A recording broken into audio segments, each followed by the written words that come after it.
After learning the basics of filmmaking like aperture, shutter speed, ISO, and how to use those various settings to make your story better, well then you'll quickly realize that the way that you use your framing can also help enhance your story. From using high angle shots to show weakness, or on the opposite end, low angle shots to show somebody in power over someone else, over the shoulder shots for conversations, a 50-50 shot showing some kind of tension or maybe an argument.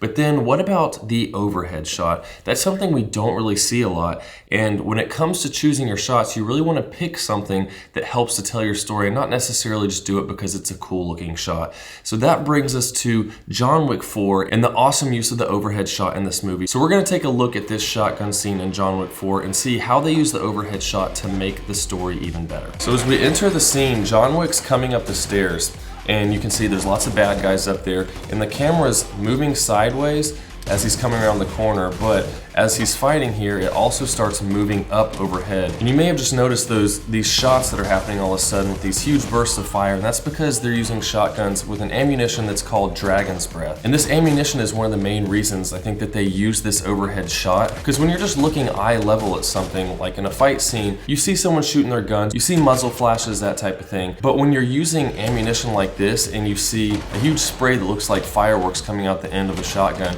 well, you don't get the whole feel of it if you're just looking at an eye level and seeing it go across the screen. But when we move to this overhead shot, that makes a huge difference because you can see this huge bright flash going across the room. And that takes a lot of things into play with this. One of the main things is you pretty much have to do one long take when you're doing this type of thing. Because when you're filming typically fight scenes, you can sit there and be shooting all kinds of angles back and forth from one person's view to the other, outside shots of both of them, and no one's gonna notice. But when you're doing an overhead shot, it's not like you can just cut to later on in the scene and then it's no big deal. So people are gonna notice those cuts. So it would take a lot of planning for this, as far as, for one, having a whole rigged up system overhead going from room to room so you can see it, but also lighting. You have to have practical lighting effects in here. You can't have huge lights set up in all the rooms because, well, then you're gonna see all that. But also something you notice here, he has to actually reload the weapons that he's using. So he's going through the rooms, pick up ammo from people and reload the guns. And when you're under pressure doing all this rehearsing, think about how many people are in this scene. He's constantly shooting all around, having to reload, shooting more, reload, shooting more, as all these people are coming in, hitting their cues. Everyone has to know where they're gonna be, and that's a lot of moving pieces. So you have the lighting, you have the actual choreography you have to do because you're going through the whole thing without any cuts, and then also how you're gonna set up the scene so it looks interesting. Because if you're just overhead and it's a clean room, it's like, well, that looks kind of boring. But what we can see throughout this is that people are running in, it might be a dark area of the room, then he shoots towards that, it lights it up, that helps bring out where that person is, and it just makes an overall really interesting look because it's something you don't typically see and really gives a different vibe to that fight scene. And because of the way the shotgun works, we always know where John is when he's fighting because, well, you see that huge blast coming out of the shotgun. But then here you see we move to a different angle. Now we're at a typical eye level sort of shots where we can see people fighting because, you know, you don't want too much of a good thing. You want a little bit of a break because you're thinking that was a really neat looking scene. So then you show them from a couple different angles, a few shots, and you notice there, he did that shot with the shotgun and it was still cool, but you basically missed the whole look of this huge burst coming out of the shotgun because it just blows right past you. So then after we get a little break from that and you're thinking, okay, that was cool, we start moving back up to that same angle. And part of what that also did was tell us another important character is now they're in the room as well fighting, and he's gonna come into play. So you see we've got lighting coming from the windows. I'm sure they had lights set up outside the stage to give us that moonlight look. And once again, as we're paused here, you see how this massive flare really lights up the dark part of the screen, and this just a really cool vibe. When I was watching this, I was thinking, man, this is really cool how they did this. We see that people coming in from all these different doorways, and now we have that eye level shots again.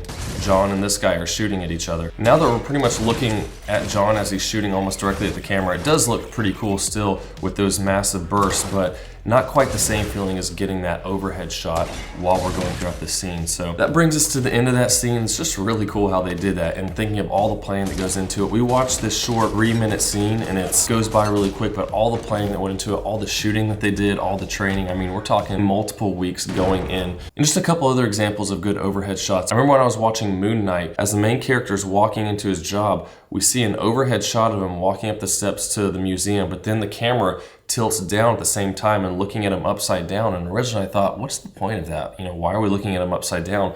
But what happens is As he's going in, this is the last time he goes in the museum, and he's basically fired because of stuff that happened, and his whole life gets turned upside down in a sense. So really, what the camera's doing is showing something different and showing how his world is about to turn as the camera's doing the same thing. So thinking of those types of things, motivation for your camera movement is really important. It's really gonna help bring out your story. I used an overhead shot in my short film Bedtime a few years back because the premise of the story was the kids are upstairs, supposed to be going to sleep, but they're making all these excuses to stay up. And so I've got an overhead shot of the stairs showing constantly going back up and down the stairs to do things that the kids want, like getting water, getting a story, or getting a snack, all kinds of different things.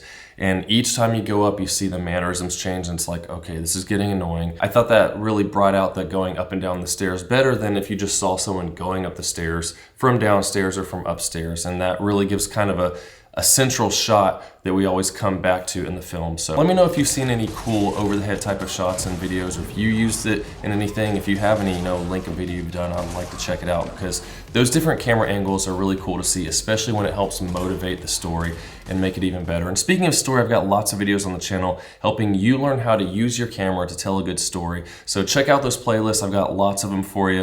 If you have any questions, post them down in the comments. Hit like if you like the video, and I'll see you in the next one. Let me know if you like John Wick 4. It was quite long. I thought they could have cut out a lot, but the fight scenes were pretty cool. See you soon.